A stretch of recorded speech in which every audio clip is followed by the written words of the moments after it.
हे दोस्तों, my name लूकस, listen for you. Recently last month मैंने 2 poem पढ़ी थी जो कि हो सकता है बहुत फेमस ना हो या आपने नहीं सुनी हो, या हो सकता है आपने कईयों ने सुनी भी हो। तो मैं रिसेंटली आपके लिए 2 पोएम लेके आया हूँ सर्वेक्षा दया सक्सेना की, जो आपसी रिलेशनशिप और करियर से रिलेटेड बातें करती है।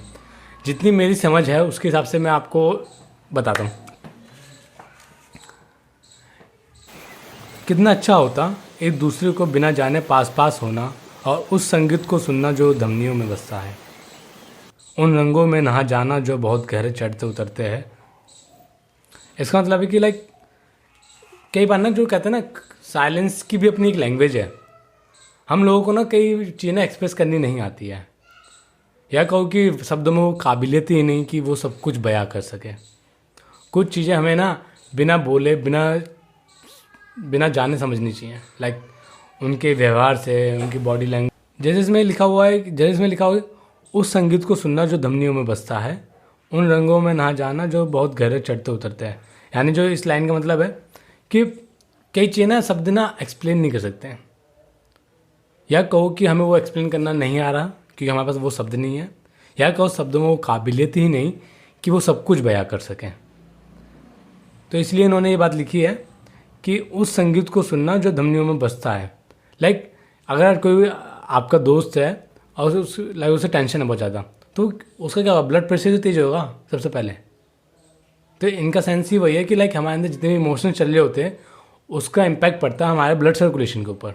उन रंगों में नहा जाना जो बहुत गहरे चढ़ते उतरते हैं, मतलब कि कहते हैं इसका रंग बहुत गहरा चढ़ता है। दिमाग में किन्हीं बातों का चढ़ जाना, किसी रिश्तों का महत्व बहुत ज़्यादा हो जाना। कुछ रिश्ते ऐसे होते हैं तुम्हारी ज़िंदगी में या हम सबकी ज़िंदगी में कि जिनका असर ज़िंदगी भर रहता है हमारे ऊपर, जिनका असर एक मेमोरी पे इम्प्रिंट कर देती है। हमेशा के लिए वही हमारे लिए सब कुछ होता है। शब्दों की खोज से शुरू होते ही हम एक दूसरे को खोने लगते हैं। कई बार हम ऐसे वर्ड्स बोल जाते हैं, ऐसे शब्दों का प्रयोग कर लेते हैं कि लोगों को पसंद नहीं आता है। किसी को पता है कि वो गलत है और तुम उसे रियलाइज़ करा तो तुम गलत हो सकता है कि वो इस सेंस में ले जाए कि यार तुम तो मेरी हेल्प ही नहीं कर रहे, तुम मुझे और दिखा रहे हो कि मैं गलत हूँ। तो वो जो रिलेशनशिप है आपस में टूटनी स्टार्ट हो जाती है। कई चीज़ें हम सही से एक्सप्लेन नहीं कर पाते, सही शब्द नहीं मिल पाते, तो वहाँ पे बातें ख़राब होती हैं हमारे बीच में। अब बातों का ख़राब होना ही हिस्से ख़राब होने की शुरुआत होती है।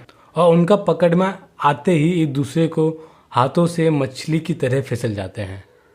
यही बात अभी मैंने आपको बताई कि कई झूठ होते हैं, कई शब्द होते हैं जिनका पकड़ में आते ही हम सोचते हैं कि ये तो ऐसी ही है, इसने झूठ बोला, इसने मेरे साथ मेरे साथ विश्वासघात किया है।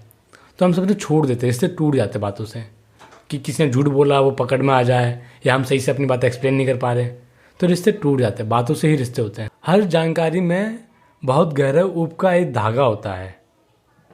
मतलब कि आप जितने भी किसी भी चीज़ के पीछे भागोगे और जब आपको उसके पीछे कहते हैं PhD कर लेना, तो आप उस सब्जेक्ट से ऊब जाओगे, बोर हो जाओगे उस चीज़ से। कुछ भी ठीक से जान लेना खुद से दुश्मनी पाल लेना होता है।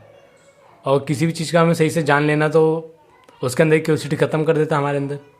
और जब क्यूरियोसिटी ख़त्म हो जाती है तो उस चीज़ की उतनी महत्वता नहीं रहती हमारी लाइफ में। हमारा जो टारगेट होता है हम कई बार उसे अचीव कर लेते हैं, हम खुश नहीं होते कि हमारा टारगेट फिर बढ़ जाता है आगे। हम किसी भी चीज़ को पाने की चाहत रखते हैं, जब हम वो पा लेते हैं तो उसकी महत्वता घट जाती है हमारे जीवन में। कितना अच्छा होता है एक दूसरे के पास बैठ कर टटोलना और अपने ही भीतर एक दूसरे को पा लेना। दैट्स द लाइन कि तुम्हें किसी ज़रूरत नहीं है लाइफ में आगे जाने के लिए। तुम अपने अंदर अपने आप को जानो, अपने अंदर ही सब कुछ पालो। हाँ, इन द सेंस किसी चीज़ों में ज़रूरत है, बट सारी चीज़ें, सारे इमोशन तुम खुद जनरेट कर रहे हो। वो तो तुम कंट्रोल करो अपने अंदर, वो कंट्रोल करना।